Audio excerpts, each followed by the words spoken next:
Imagina a un hombre que transformó uno de los desiertos más inhóspitos del planeta en un símbolo de poder, riqueza y desafío. Un líder que soñó con liberar a todo un continente del yugo económico occidental. Un hombre que desafió a Estados Unidos, a Francia y al mismísimo sistema financiero mundial, y que por eso terminó cayendo de la forma más brutal posible. Esta no es una simple historia de dictadura o ambición. Es la historia de cómo Muammar el-Gaddafi, el guía de la revolución, intentó cambiar el orden global con una sola idea: una moneda africana respaldada en oro. Una idea tan peligrosa que selló su destino. Muammar Gaddafi nació en 1942, en una tienda beduina del desierto de Sirte, en Libia. Era el hijo de una familia nómada, pobre, analfabeta y musulmana. Pero incluso en la infancia, había algo distinto en él: un orgullo feroz, una determinación inquebrantable y una obsesión por los grandes líderes árabes del pasado. A los 27 años, Gaddafi protagonizó un golpe militar que derrocó al rey Idris I, un monarca aliado de Occidente que había permitido que las compañías petroleras extranjeras controlaran las vastas reservas de crudo libias. El joven coronel se presentaba como un revolucionario, un visionario y un símbolo del renacer árabe. Inspirado por Gamal Abdel Nasser, el líder egipcio del panarabismo, Gaddafi soñaba con unir al mundo árabe bajo una sola bandera. Y durante un tiempo parecía posible. Libia pasó de ser uno de los países más pobres de África a uno de los más ricos.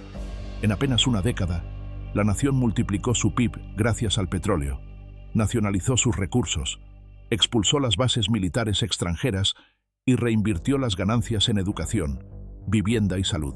El resultado fue impresionante. Libia tenía uno de los índices de desarrollo humano más altos de África, y la educación y la atención médica eran completamente gratuitas. Pero Gaddafi no se conformaba con eso. Creía que la verdadera independencia no era política, sino económica, y que mientras el dinero africano dependiera del dólar o del franco francés, ningún país sería realmente libre. A finales de los años 80, tras el fracaso del panarabismo, Gaddafi volvió su mirada hacia el sur, África.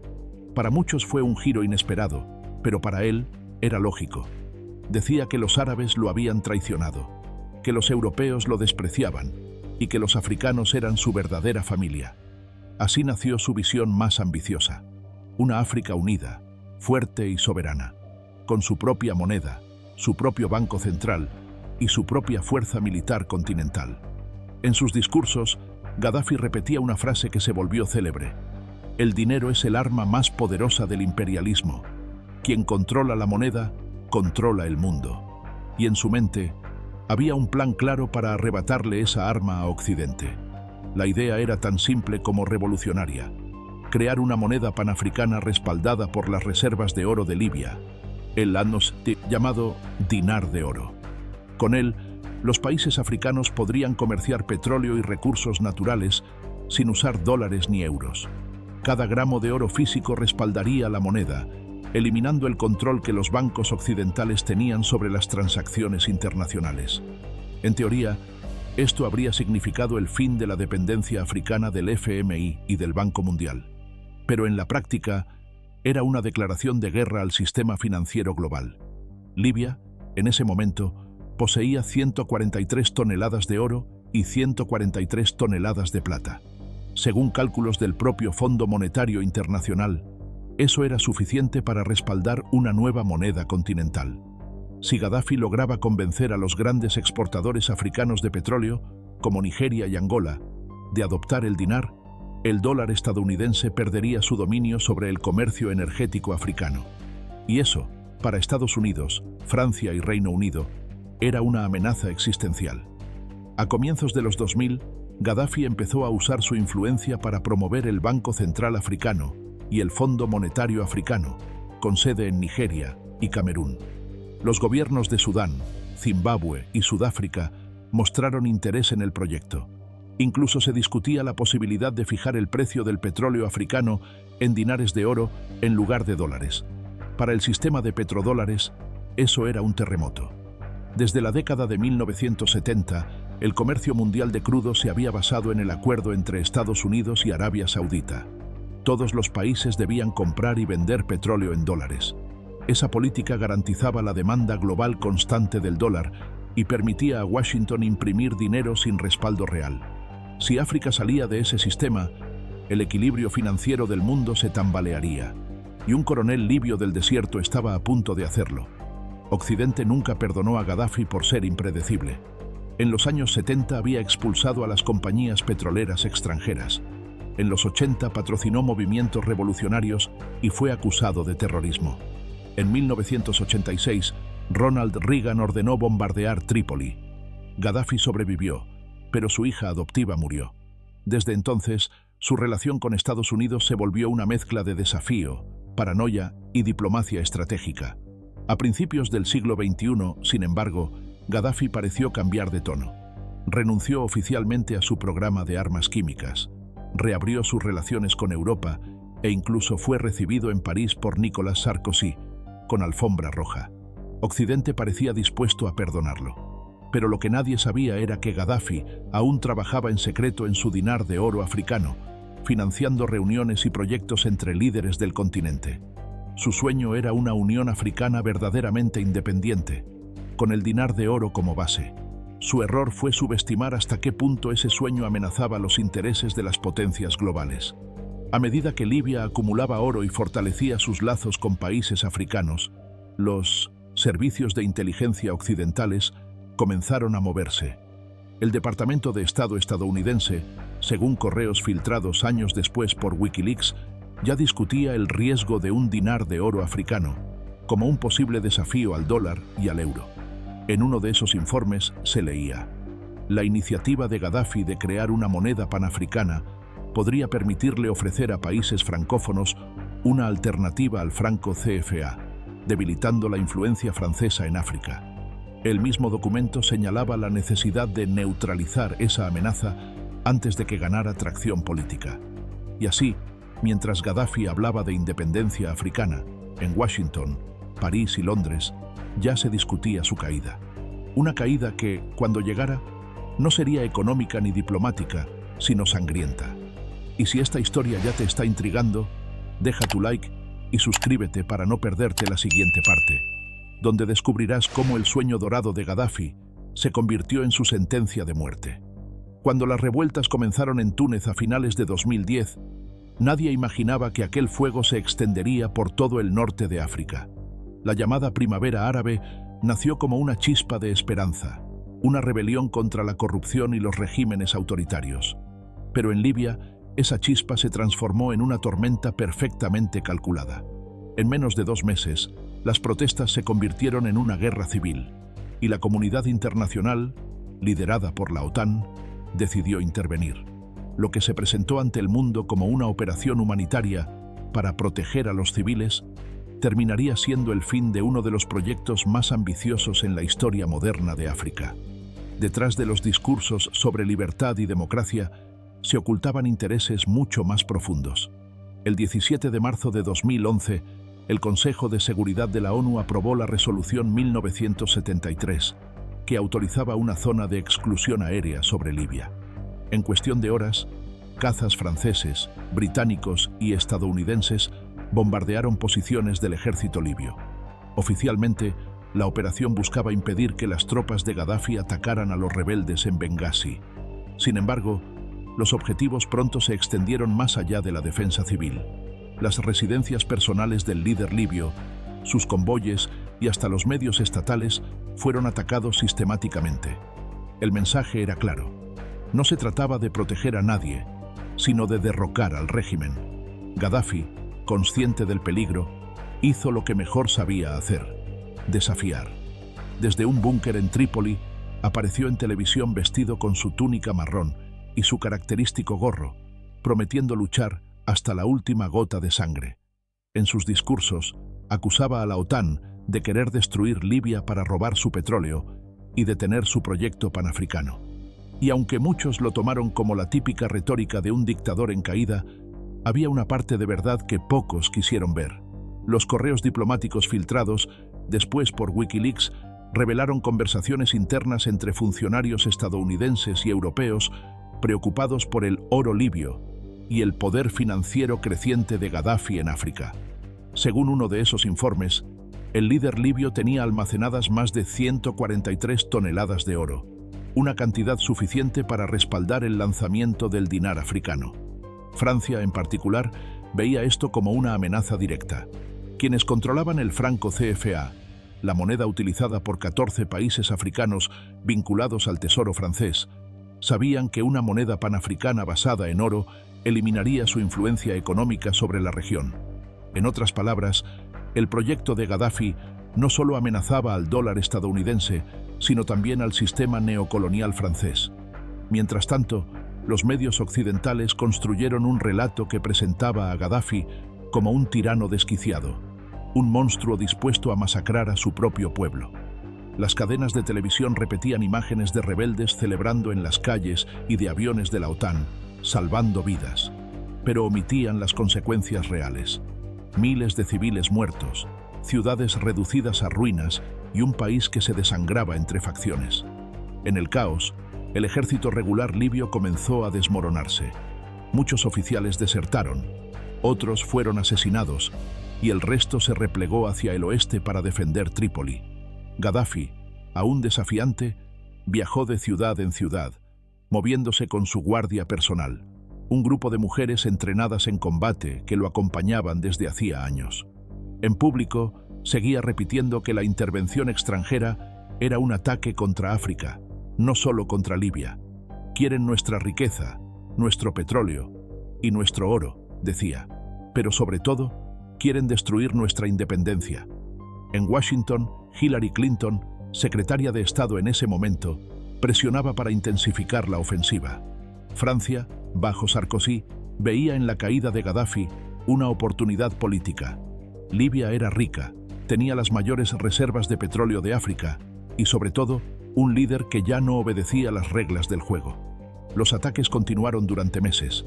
Misrata, Zawiya y finalmente Trípoli cayeron una a una.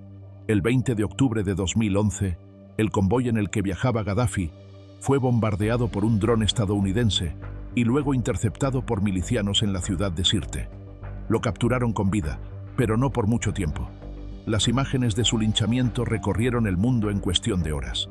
Golpeado, humillado y ejecutado sin juicio, el hombre que durante décadas había desafiado a Occidente murió en la tierra que lo vio nacer, mientras los gritos de sus captores se mezclaban con los flashes de los teléfonos móviles. En el mismo momento en que su cuerpo era arrastrado por las calles, Hillary Clinton sonreía ante las cámaras y decía la frase que quedaría para la historia: "We came, we saw, he died". Vinimos, vimos y murió. Pero detrás de aquella sonrisa había algo más oscuro. Los años posteriores demostrarían que el fin de Gadafi no trajo democracia ni estabilidad, sino el colapso total del Estado libio. Las milicias armadas se repartieron el país, el tráfico de armas inundó el norte de África y los grupos extremistas aprovecharon el vacío de poder para expandirse. Libia, que una vez tuvo educación gratuita, hospitales modernos y el salario promedio más alto del continente, se convirtió en un campo de guerra. Y sin embargo, su muerte fue celebrada en los parlamentos de Europa y en los pasillos de Washington como un triunfo de la libertad. La prensa lo repitió durante semanas. El dictador había caído, la democracia había ganado. Pero en África, muchos lo vieron de otra forma. Para ellos, la muerte de Gadafi no era solo el fin de un régimen, sino el asesinato simbólico de la soberanía africana. Había sido eliminado el único líder que se atrevió a desafiar el sistema financiero mundial, el único que habló abiertamente de un África unida, autosuficiente y libre del dólar. Su caída no fue solo política, sino económica. Los proyectos del Banco Central Africano y del Fondo Monetario Africano se congelaron. Las reservas de oro libias desaparecieron misteriosamente tras la intervención. Los países que habían mostrado interés en el dinar africano se vieron envueltos en conflictos o crisis internas. El mensaje era claro: ningún líder africano debía intentar lo mismo otra vez. Años después, algunos funcionarios europeos admitirían en privado que el riesgo del dinar de oro fue discutido en las reuniones que precedieron a la intervención. No fue la única razón, decían. pero fue una de las más importantes. El control de los recursos, la geopolítica del petróleo y el miedo a una moneda africana fuerte fueron factores que sellaron la suerte de Gaddafi mucho antes de que el primer misil cayera sobre Trípoli. En la superficie, su historia parece la de un dictador derrocado por su pueblo. Pero si uno mira más profundo, ve otra historia, la de un hombre que intentó desafiar el orden global y pagó el precio más alto. Porque cuando un líder decide liberar a su continente del sistema financiero que domina al mundo, no enfrenta solo a ejércitos o gobiernos, enfrenta al corazón mismo del poder económico. Y ese poder, cuando se siente amenazado, no perdona. Si hasta ahora esta historia te ha hecho pensar en lo que hay detrás de los titulares, suscríbete para seguir descubriendo las verdades ocultas que rara vez se cuentan. Lo que viene a continuación revelará cómo la caída de Gaddafi no solo destruyó a Libia, sino que reconfiguró por completo el mapa del poder en África y el Medio Oriente. Tras la muerte de Gaddafi, Libia no amaneció en libertad, amaneció en ruinas. Las calles que antes lucían modernas y limpias se convirtieron en campos de batalla entre milicias rivales. El petróleo, que había financiado hospitales, universidades y carreteras, ahora servía para comprar armas. Las embajadas extranjeras fueron evacuadas y la bandera verde del régimen fue sustituida por una docena de banderas diferentes, cada una reclamando una parte del país. Los mismos gobiernos que decían haber intervenido para proteger a los civiles simplemente se marcharon, dejando tras de sí un vacío imposible de llenar. Años después, los documentos desclasificados y las investigaciones periodísticas confirmarían lo que Gaddafi había advertido. Libia fue destruida porque representaba una amenaza económica para el orden mundial. No porque fuera un régimen perfecto, ni porque su pueblo viviera en un paraíso, sino porque su visión, la de un continente africano independiente del dólar y del euro, era incompatible con los intereses de las potencias occidentales. En los años posteriores a su caída, el franco CFA volvió a consolidarse como la principal moneda de África Occidental y los proyectos del Banco Central Africano y del Fondo Monetario Africano se desintegraron sin dejar rastro. El país quedó dividido entre gobiernos paralelos, tribus armadas y señores de la guerra. El tráfico de personas y armas convirtió a Libia en el epicentro del caos africano. Miles de migrantes comenzaron a cruzar el desierto rumbo al Mediterráneo, buscando una salida de lo que alguna vez fue uno de los países más prósperos del continente. Europa, que había celebrado la caída del dictador, ahora enfrentaba una crisis migratoria sin precedentes, causada por el colapso del mismo país que ayudó a destruir. Mientras tanto, el oro libio, las 143 toneladas que Gaddafi había acumulado para respaldar el dinar africano, desapareció. Ni la ONU, ni la OTAN pudieron explicar dónde fue a parar. Algunos analistas aseguraron que parte del oro fue trasladado a bancos europeos, otros que fue tomado por las milicias que controlaban Trípoli. Pero lo cierto es que nunca volvió a aparecer. Era como si el sueño del dinar de oro hubiera sido borrado de la historia junto con su creador. Y sin embargo, su sombra seguía viva. En distintas partes de África, líderes y economistas comenzaron a recordar sus discursos, sus advertencias, sus ideas sobre una economía continental basada en los recursos reales del continente. Gaddafi había sido un dictador, sí, pero también un visionario que entendió antes que nadie que el poder ya no se medía solo en ejércitos, sino en monedas. El dinero es el arma del siglo XXI, había dicho una vez, y quien lo imprime, gobierna. Después de su caída, Libia se convirtió en el espejo roto donde todo el continente podía verse reflejado. En 2014, apenas 3 años después de su muerte, el país ya estaba fragmentado en 2 gobiernos enfrentados, uno en el este, otro en el oeste. Naciones Unidas intentó mediar, pero sus esfuerzos fueron inútiles. Cada intento de reconciliación terminaba en nuevas batallas. El Estado Islámico aprovechó el caos para establecer su presencia en Sirte, la ciudad natal de Gaddafi, convirtiéndola en su bastión africano. En el resto del continente, la noticia era clara. Desafiar a Occidente tenía un precio. Los presidentes que alguna vez habían escuchado a Gaddafi hablar de independencia económica ahora guardaban silencio. Algunos renegaron públicamente de sus ideas. Otros prefirieron aliarse con el FMI y aceptar préstamos que volvían a atarlos al sistema financiero global. África volvió a ser un tablero de ajedrez, donde las potencias movían sus piezas a placer. Y mientras el dólar se mantenía como la moneda de referencia mundial, el continente más rico en recursos naturales seguía siendo el más pobre.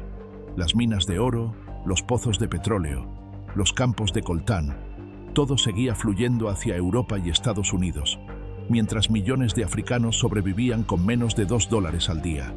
La independencia política se había ganado hace décadas, pero la independencia económica seguía siendo una ilusión. El legado de Gaddafi se volvió un tema prohibido. Hablar de él era hablar de un fantasma incómodo, de un pasado que muchos preferían olvidar. Pero en el silencio, su historia seguía resonando. Algunos economistas africanos empezaron a rescatar sus propuestas, cuestionando el modelo impuesto por el Banco Mundial. Surgieron pequeños movimientos que hablaban de soberanía monetaria, de bancos regionales, de monedas digitales africanas respaldadas por recursos naturales. Ninguno prosperó. El miedo seguía demasiado presente. En los círculos de poder occidentales, Libia pasó de ser un tema de política exterior a un recordatorio de que incluso la intervención más justificada puede convertirse en un desastre. Los informes del Pentágono reconocían en voz baja que la caída de Gaddafi había abierto la puerta a una nueva era de inestabilidad en África, pero para los responsables políticos era un daño colateral aceptable. Habían eliminado a un enemigo incómodo, y eso bastaba. La historia de Gaddafi no es solo la de un hombre, es la historia de un continente traicionado, de un sueño aplastado y de una lección que sigue pendiente. La verdadera libertad no se conquista en los campos de batalla, sino en los bancos, en los contratos, en la forma en que se mide el valor de lo que producimos y consumimos. Gaddafi quiso cambiar eso, y por eso lo silenciaron. Pero mientras haya alguien que recuerde su intento, su historia seguirá viva. Porque el poder puede matar al hombre, pero nunca a la idea. Y la idea de un África libre, soberana y dueña de su propio oro, sigue esperando su momento para volver. Y cuando ese momento llegue, el mundo deberá enfrentarse otra vez a la misma pregunta que Gaddafi planteó hace más de una década. ¿Quién controla realmente el valor de todo lo que existe? Si esta historia te hizo reflexionar sobre el poder, la economía y las sombras que mueven al mundo, deja tu like y suscríbete al canal. Tu apoyo nos ayuda a seguir contando las historias que otros prefieren ocultar. Nos vemos en el próximo video.